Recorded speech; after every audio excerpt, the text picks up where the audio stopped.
Seberapa besar dampak evaluasi yang selama ini dilakukan KPU, sehingga ini sedikit banyaknya berpengaruh. KPU ini pasti ready apapun yang negara kasih tanda kutip dari pilihan-pilihan yang sudah ditentukan. Ini kemampuan calon-calon untuk menyampaikan apa visi misinya. Setiap orang adalah zoon politikun, seharusnya menyadari setiap orang adalah makhluk politik.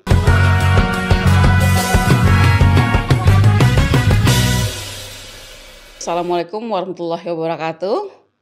Bertemu lagi dengan kami, podcast Pintar Pemilu KPU Provinsi Sumatera Barat. Baik, kali ini kita kedatangan tamu spesial, Ibu Betty Epsilon Idrus, yang merupakan anggota KPU RI, Divisi Data dan Informasi.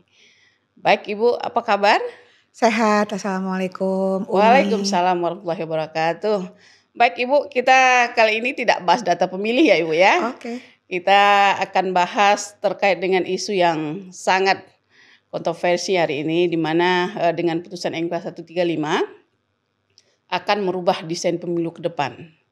Artinya sebagai penyelenggara tentu kita perlu menyampaikan kepada sahabat pemilih, kira-kira pendapat KPU itu seperti apa dengan adanya putusan MK. Makasih Unijum atas pertanyaannya. Terkait dengan putusan Mahkamah Konstitusi 135 tahun 2024 yang kita sama-sama tahu, tentu kita menghargai putusan yang sudah keluar dari Mahkamah Konstitusi sebagaimana pelaksanaan pilkada dan pemilu-pemilu sebelum-sebelumnya, bahwa rujukan terhadap putusan Mahkamah Konstitusi biasanya menjadi dasar pertimbangan kita ketika kita mengeluarkan satu keputusan Komisi Pemilihan Umum. Iya. Namun pada masa post-election period, kecuali yang sekarang kita sedang melakukan pilkada di beberapa daerah karena pemungutan suara ulang, dan juga ada pilkada ulang di 2 kabupaten kota di Bangka Belitung, tentu setelah putusan MK ini kan harus diundangkan. KPU ini adalah eksekusi terkait dengan peraturan perundang-undangan yang berlaku. Sehingga belajar dari beberapa pengalaman kita kemarin, tentu kita harus menunggu untuk perubahan undang-undang yang kita sama-sama tahu di lembaga eksekutif dan yudikatif, dalam hal ini Presiden dan DPR sedang akan mempersiapkan beberapa perubahan terkait dengan politik, dalam hal ini penyelenggara pemilihan umum, undang-undang pilkada, mungkin juga undang-undang partai politik, mungkin juga undang-undang MD3 karena semuanya sangat terkait. Termasuk undang-undang pemerintahan daerah. Jika dan hanya jika terjadi perubahan terkait dengan cara pemilihan pilkadanya nanti di masa yang akan datang. Jadi di Komisi Pemilihan Umum sifatnya adalah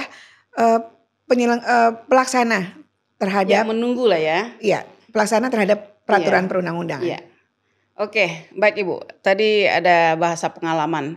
Artinya dari pelaksanaan pemilu-pemilu sebelumnya mungkin ada evaluasi yang dilakukan oleh KPU, sehingga hari ini kita melihat ada perubahan-perubahan yang dilakukan dengan putusan MK. Misal latar belakang kenapa ini sampai keluar begitu ya. Kira-kira seberapa besar dampak evaluasi yang selama ini dilakukan KPU, sehingga ini sedikit banyaknya berpengaruh terhadap putusan yang dikeluarkan oleh MK. Kita pernah melaksanakan pemilu 2014, sebelumnya juga 2009 tentu ya. Lalu kemudian pilkada dari masa ke masa tergantung akhir masa jabatan dari suatu daerah. Dan kalau dalam pelaksanaannya di beberapa pengalaman kita, termasuk saya secara pribadi di pemilu 2014 katakan, kita mengalami 2 pemilihan umum yang berbeda. Dalam artian pertama kita memilih pemilu presiden dan wakil presiden, lalu kita pernah dalam tenggat waktu beberapa bulan setelahnya kita melakukan pemilu DPR, DPRD dan DPD. Lalu kemudian di tahun 2024 kita juga melaksanakan pemilu, di mana pemilu presiden 5 kotak, kita sebut dengan pemilu 5 kotak suara itu, pemilu presiden, lalu kemudian DPR RI, lalu kemudian DPRD provinsi, DPRD kabupaten kota, lalu DPD dalam satu waktu yang sama. Dan keserentakan pertama kali di tahun 2024 ada juga melakukan pilkada di seluruh 514 kabupaten kota, kecuali di kabupaten kota yang ada di daerah Jakarta, lalu kemudian 38 provinsi kecuali Jogja. Jadi keserentakan itu di tanggal 27 November 2024 yang lalu. Saya ralat 2014 kita kepisah ya, presiden dan pileknya. Lalu kemudian 2019 baru keserentakan, 2024 baru kita keserentakan untuk 5 kotak suara. Tapi di 2019 pilkadanya masih tergantung AMJ-nya, akhir masa jabatan. Beda-beda ya? Beda-beda. Di 2024 polanya sebenarnya menjadi berbeda lagi karena di 5 kotak suara, tapi ada pilkada serentak di tahun yang sama. Jadi saya mengalami 3 fase itu dan kemudian apa nih evaluasinya dari sisi penyelenggaraan, waktu penyelenggaraannya. Tentu ada plus dan minusnya dari ketiga pola yang kita ketahui sampai detik ini ya. Nah, dari sisi penyelenggara di pemilu dan pilkada ketika keserentakan 2024 ada irisan waktu.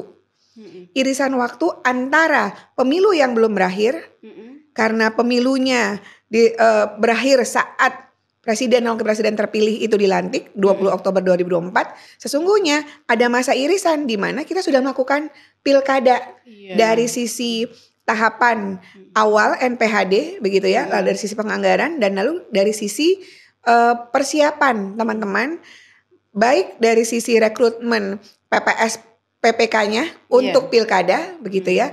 Lalu kemudian kita akan melakukan hari H pemungutan suaranya 27 November 2024. Jadi Oktober, November.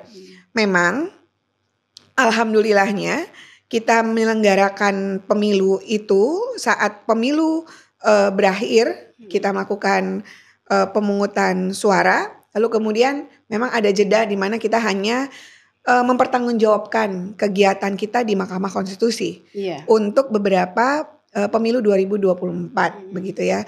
Dalam hal ini apakah DPRD, DPD dan DPR RI karena presiden dan wakil presiden sudah selesai terlebih dahulu oleh Mahkamah Konstitusi.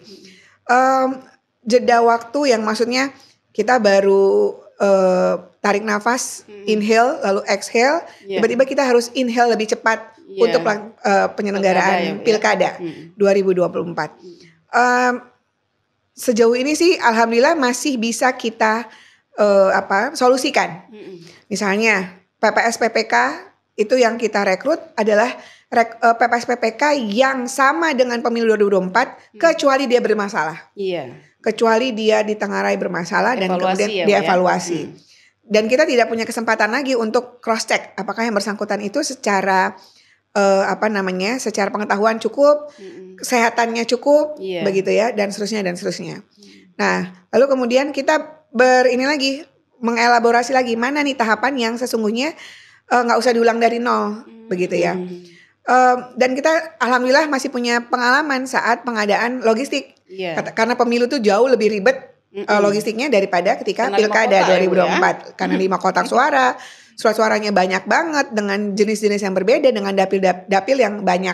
Sumatera Barat sendiri pasti dapilnya banyak juga. Dapil presiden beda dengan dapil DPR RI, mungkin dengan DPD-nya sama, tapi dengan DPRD kabupaten kotanya jauh lebih huge lagi, jauh lebih besar lagi. Jadi beberapa pengalaman di 2024 kita punya catatannya dan punya plus dan minusnya. Oh ini plusnya gini, minusnya begini. Di 2019 mungkin secara ini kita sekarang dari sisi variabel waktu penyelenggaraannya. Di 2019 5 kotak suara juga terjadi, tapi ada beberapa daerah yang langsung pilkada, ada beberapa daerah yang dia punya tarikan nafas lebih panjang begitu ya, baru penyelenggaraan pilkada lagi. Nah, dari sisi ini tentu banyak hal, tapi dari banyak hal yang sudah kita evaluasi, tapi dari sisi kami di KPU RI tentu akan melihat ini sebagai tahapan yang nggak akan berakhir karena pilkada di sini dengan persoalan yang masing-masing daerah punya punya pengalaman yang luar biasa juga. Tapi toh akhirnya semuanya dapat selenggara dengan baik dan benar juga ya Uni. Lalu kemudian di pemilu sebelumnya di 2014 di mana Pileg dan Pilpres 2009 di mana Pileg dan Pilpres masih kepisah jaraknya walaupun satu tahun yang sama. kita juga punya pengalaman, dan pengalaman itulah yang kemudian kita tarik di 2024 ya, ketika pileg, pilpres di masa yang sama, tahun yang sama, tapi ada jeda waktu untuk penyelenggarannya. Artinya KPU ini sebenarnya siap-siap aja ya dari sisi waktu penyelenggaraan. KPU ini pasti ready apapun yang negara kasih, tanda kutip, dari pilihan-pilihan yang sudah ditentukan oleh negara. Siap gitu siap. ya. Dia akan mencari pola, begitu ya, mencari pola agar pilegnya sukses, pilpresnya sukses, pilkadanya sukses. Karena kita pernah mengalami 3 termin waktu yang berbeda. Itu dari sisi waktu nih. Belum dari sisi tadi logistiknya, dari sisi pendataan pemilihnya, dari sisi rekrutmen ad hoc-nya. Tentu dinamika-dinamikanya kita miliki, dan saya rasa banyak sekali. Oke, berarti dari segi kesiapan kita siap-siap aja gitu ya Bu ya, apapun nanti yang diputuskan. Yang jelas bagi kita pengalaman itu sudah pernah kita lalui. Cuman mungkin salah satu evaluasinya kemarin kan dengan pelaksanaan yang dilakukan pada tahun yang sama, ini berpengaruh juga ke tingkat partisipasi. Ketika partisipasi rendah itu kan yang disalahkan kita KPU, ya. Kira-kira apakah ini salah satu penyebab keputusan MK itu muncul? Dari beberapa literatur yang saya baca, tingkat partisipasi itu tidak hanya tidak dilekatkan kepada pekerjaan si penyelenggara pemilihan umum. Dari beberapa literatur. Tingkat partisipasi itu sangat berpengaruh dari peserta pemilunya. Sekarang kita sampaikan ya, apa yang dimaksud dengan tingkat partisipasi? Tingkat partisipasi atau voters turnout itu adalah seberapa banyak pemilih menggunakan hak pilihnya mau datang ke TPS nanti di hari pemungutan suara. Begitu ya Un. Jadi, tingkat partisipasi pemilih, dia mau datang ke TPS, tentu ada hal-hal yang mempengaruhi. Mungkin salah satunya, bukan the only one, adalah sosialisasi yang disarankan, yang dibuat oleh kita sebagai penyelenggara pemilihan umum. Nah, sosialisasi yang kita bisa berikan kepada pemilih adalah, halo, Anda sudah terdaftar? Karena salah satu syarat Anda dapat menggunakan hak pilih di hari pemungutan suara adalah Anda terdaftar. Lalu kemudian, halo, Anda tahu bahwa hari pemungutan suara tanggal sekian? Halo, Anda tahu partai politik apa saja yang akan berkontestasi? Halo, Anda tahu apakah nanti Anda datang begitu ya? Ada 5 surat suara yang akan diberikan. KPU hanya memberi tahu, mensosialisasikan tata cara, lalu kemudian prosedur untuk menggunakan hak pilih di hari pemungutan suara. Stop sampai situ. KPU nggak bisa bilang, hai pilih saya. Nggak bisa bilang, hai pilih si Anu. Nggak boleh, karena pada posisi ini KPU harus berdiri independen, mandiri begitu. Yang sangat akan mempengaruhi dari beberapa literatur yang saya baca adalah bagaimana si pemilih itu tahu siapa yang akan dia pilih, sehingga dia punya keinginan besar untuk menggunakan hak pilih untuk memilih Uni nanti di balik bilik suara. Lalu faktor apa yang menyebabkan saya tahu siapa yang akan saya pilih? Adalah kampanye Uni. Jadi kampanye itu adalah prosedur di mana si peserta pemilu dapat meyakinkan si pemilih untuk dapat menggunakan hak pilihnya mencoblos dia. Karena saya tahu visi misinya, karena saya tahu program kerjanya, karena saya tahu sosoknya. Uni adalah orang yang berdedikasi untuk Sumatera Barat. Uni ini pinter. Uni punya jaringan, Uni punya, atau kita bisa bandingkan. Si Uda ini kayaknya nggak oke. Lebih cocok Uni begitu. Jadi kampanye itu membandingkan antara peserta pemilu sehingga pemilih itu tahu, sadar siapa yang akan dia pilih. Lalu pemilih itu tahu saya harus mencoblos yang ini. Ketika pemilih tersadarkan siapa yang akan dia pilih, saya yakin apapun kendalanya gitu ya, termasuk dia harus masak di rumah terlebih dahulu, atau mungkin dia harus nganterin anaknya, atau harus jalan-jalan, tapi karena dia tahu yang akan memimpin dia adalah si Fulan, maka dia pasti datang ke balik bilik suara. Jadi bagaimana cara meyakinkan si peserta pemilu atau pilkada kepada si pemilih, itulah kuncinya. Sehingga apapun saya sudah punya hak pilih, saya terdaftar sebagai pemilih, maka dia akan datang ke balik bilik suara. Karena KPU itu hanya sampai pada ayo gunakan hak pilih. Tapi siapa yang akan Anda coblos dalam hal penggunaan hak pilih sangat tergantung pada sisi kampanye yang dilaksanakan oleh peserta pemilu atau pilkada itu sendiri. Oke, artinya pemilih untuk datang ke TPS itu bukan karena dia tidak tahu misalnya kan, mungkin karena dia merasa ya yang mau saya pilih nggak ada ininya, bisa jadi seperti itu ya. Artinya memang ini kemampuan calon-calon untuk menyampaikan apa visi misinya ke depan seandainya terpilih. Artinya KPU sebagai penyelenggara kan tugasnya memberitahu, ini loh hak kalian, ini loh tanggal pemilihannya, ini loh yang akan dipilih, begitu ya Bu ya, seperti Ibu sampaikan. Termasuk ini juga Uni, termasuk salah satu variabelnya adalah tingkat kesadaran dari masyarakat itu sendiri. Jadi kalau kita membandingkan misalnya dengan Amerika katakannya, tingkat partisipasi rendah Uni, di bawah 50%. Karena mereka sadar saya memilih atau tidak menggunakan hak pilih misalnya, negara saya akan baik-baik saja. Jadi kepada siapapun saya bisa menggunakan itu bagi mereka yang sadar dan negaranya sudah lebih matang dalam berdemokrasinya begitu ya. Atau misalnya saya sadar pada posisi yang Uni sampaikan tadi, saya sadar saya nggak tahu siapa yang akan saya pilih. Itu sebenarnya kesadaran bahwa dia tahu ini pesertanya ada sekian. Tapi dari sekian itu kayaknya saya bingung siapa yang akan saya pilih begitu ya. Maksudnya kepada siapa nih? Enggak, the best dari sisi the worst-nya nih yang mana begitu ya. Tapi dari sisi pemilih yang lebih cerdas adalah saya tahu pemilih dengan kualitas A, B dan C begitu. Tapi bagi saya tetap menggunakan hak pilih karena siapapun yang akan menang itu adalah yang akan memerintah saya 5 tahun berikutnya. Memerintah itu bukan hanya dari sisi yang kita bayangkan ini harus begini, enggak. Jadi kita ini adalah zon politikon. Setiap orang adalah zon politikon. Seharusnya menyadari setiap orang adalah makhluk politik. Jadi ketika kita tahu bahwa suka nggak suka, sadar nggak sadar akan ada orang yang memerintah kita dari segala kebijakan yang diambil, baik di tingkat lokal maupun tingkat nasional, maka sebenarnya ketika kita zon politikon kita akan menggunakan hak pilih. Dari mungkin katanya ini yang nggak ada yang terbaik dari yang menurut dia dari standar yang dia punya begitu. Tapi sebagai manusia Indonesia yang sadar akan hak politiknya, itulah yang disadarkan oleh KPU. Ayo gunakan hak pilih. Oke, penyadaran masyarakat ya Bu ya. Dan itu salah satu kegiatan kita hari ini ketika tidak ada lagi tahapan, melakukan pendidikan pemilih berkelanjutan. Begitu ya Bu ya. Kira-kira kegiatan lain apa yang kita lakukan selama tahapan ini ada lagi Bu? Jadi pemilu itu sebenarnya tidak hanya pada hari H pemungutan suara. Pemilu itu juga ada pada masa pre-election sebelum pemilu, lalu pemilu itu sendiri, lalu kemudian post-election period. Jadi di beberapa sebenarnya banyak ada konsepnya terkait dengan pre-election, election, and post-election period. Nah dari sisi ini dalam Undang-Undang 7 tahun 2017 jelas KPU itu di post-election period itu harus melakukan pemuktahiran data pemilih.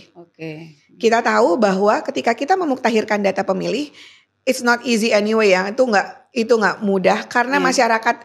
Jadi di satu sisi kita harus menetapkan daftar pemilih tetap, tapi masyarakat kita ini kan dinamikanya tinggi sekali. Dinamis ya Bu ya. Sangat dinamis. Pasti tiap hari ada yang meninggal dunia. Pasti tiap hari ada yang pindah masuk, pindah keluar. Pasti ada yang berubah status TNI Polri yang mempengaruhi WNI menjadi pemilih kan tidak semua WNI, tapi yang mempengaruhi dirinya menjadi pemilih. Minimum 17 tahun ke atas dan seterusnya. Nah, oleh karenanya Unijum ada beberapa hal yang memang harus disiapkan karena pemilih dalam pemilu itu kan berbeda pemilih dalam pilkada. Karena pemilih dalam pemilu juga kita melibatkan WNI yang tinggal di luar negeri. 218 negara perwakilan. TPS luar negeri ya Bu ya. Betul, dan itu saya rasakan sendiri 2024 nggak gampang.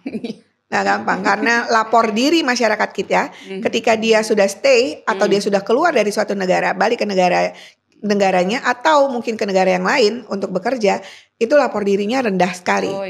Nanti di hari pemungutan suara mereka akan datang berbondong-bondong untuk di TPS itu di luar negeri. Di dalam negeri tentu juga PR-nya banyak juga gitu ya. PR-nya adalah salah satunya 17 tahun ke atas. Tetapi sudah ngerekam atau belum. Iya. Karena syaratnya adalah WNI yang memiliki KTP elektronik. Oleh karenanya PR-nya berat. PR-nya berat, kita tahu bahwa mereka adalah WNI yang sudah 17 tahun ke atas karena kita nerima DP4, daftar potensial pemilih dalam pemilu ataupun pilkada, begitu ya. Tetapi belum memiliki KTP elektronik. Nah, kalau belum memiliki KTP elektronik, apa nih solusinya? Nah, hal-hal itulah yang kemudian kita siapkan. Dan dalam peraturan KPU nomor 1 tahun 2025 tentang pemuktahiran data pemilih berkelanjutan, kita menetapkan tiap 3 bulan kita menetapkan daftar pemilih tetap berkelanjutan untuk semester 1, 2, 3, dan 4 karena tiap 3 bulan Uni. Lalu kemudian nanti kita sampaikan kepada publik, dicek dptonline.kpu.go.id atau mereka bisa langsung datang ke kantor KPU Provinsi Sumbar, kantor KPU Kabupaten Kota gitu ya, karena kita sudah tidak punya lagi PPK-PPS gitu. Oleh karenanya inilah yang kita siapkan untuk daftar pemilih, termasuk sebenarnya kita berharap sosialisasi terkait dengan penyelenggaraan pemilu itu tetap dapat berjalan secara berkelanjutan juga. Jadi misalnya nih sekarang kita bisa sosialisasi post election period ini apa saja. Termasuk kita melakukan evaluasi-evaluasi Jadi saya yakin di seluruh kabupaten kota yang ada di Sumatera Barat dinamikanya kan berbeda-beda. Lalu yang berikutnya adalah arsip, pengarsipan. Sekarang kita punya Sirekap, kita punya foto C hasil setiap TPS ketika Pilkada 2024. Bagaimana dengan yang lalu-lalu? Pemilu 2024-nya kah? Bisa C hasil, bisa D hasil, atau bisa semua foto-foto yang menarik gitu ya. Untuk menjadi pembelajaran bagi demokrasi berikutnya gitu ya. Tidak hanya bernostalgia bahwa we did it, kita sudah melakukan ini secara lebih baik, tapi juga pembelajaran ke depannya. Jadi banyak hal sebenarnya dalam masa post election period ini yang harus dilakukan oleh Komisi Pemilihan Umum. Oke, masih sibuk lah Ibu ya. Harusnya masih sibuk Bun. Bukan tidak ada pekerjaan, malah harus banyak pengolahan data misalnya kan. Betul. Yang bisa diinformasikan ke masyarakat sebagai bahan juga nanti untuk pengambil kebijakan berikutnya. Karena kita kan masih ada pemilu berikutnya. Betul. Baik, masih terkait dengan putusan MK mungkin Bu. Kira-kira harapan KPU kepada DPR dan pemerintah dengan adanya putusan ini apa?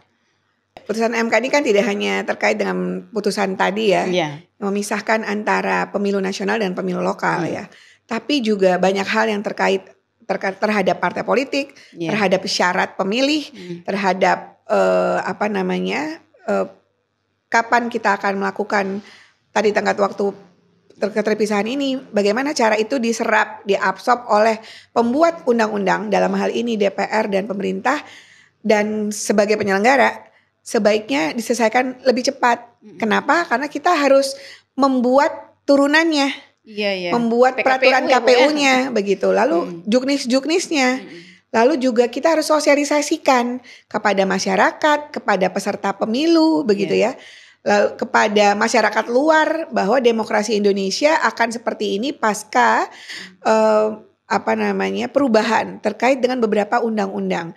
Termasuk juga kekhususan-kekhususan di Jakarta kan sudah ada undang-undang daerah khusus Jakarta yang akan mempengaruhi juga terkait dengan penyelenggaraan pemilu, pilkada dan juga penyelenggaraan pemerintahannya begitu.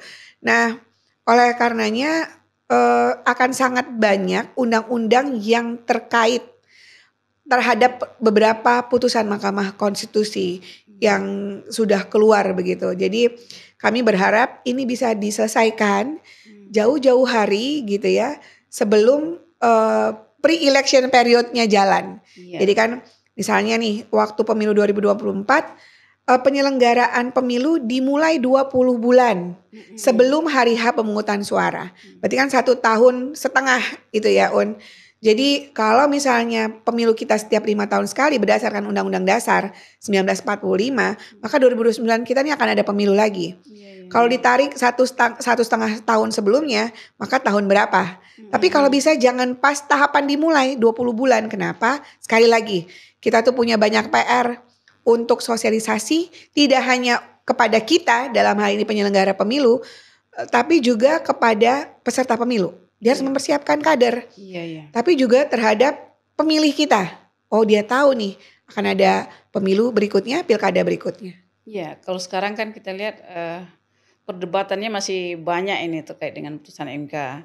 Tapi seperti Ibu sampaikan tadi, harapannya ya ini dibahas begitu ya, dan disiapkan undang-undangnya, karena KPU butuh waktu lah untuk Ya. menyampaikan kepada Karena masyarakat. pengalaman saya saat menjadi tenaga ahli gitu ya di DPR RI misalnya, kita tahu bahwa ketika mengubah undang-undang ini memang ada yang cepat, ada yang lambat gitu ya. Tapi kalau undang-undang terkait dengan penyelenggaraan pemilihan umum itu cukup panjang, bahkan di tahun sebelum 2017 kita punya undang-undang 2012 itu 1 tahunan lebih. Oh iya. Untuk membuat suatu kerangka undang-undang gitu ya, karena perdebatannya, karena dinamikanya, dan menurut saya itu sangat sehat ya dalam pembuatan undang-undang ketika dinamikanya berjalan, partisipasi publiknya itu kan dibutuhkan untuk menyusun satu kerangka undang-undang. Iya, karena ini kan banyak kepentingan nanti ya akan dipikirkan dalam undang-undang itu. Betul. Ya Bu ya.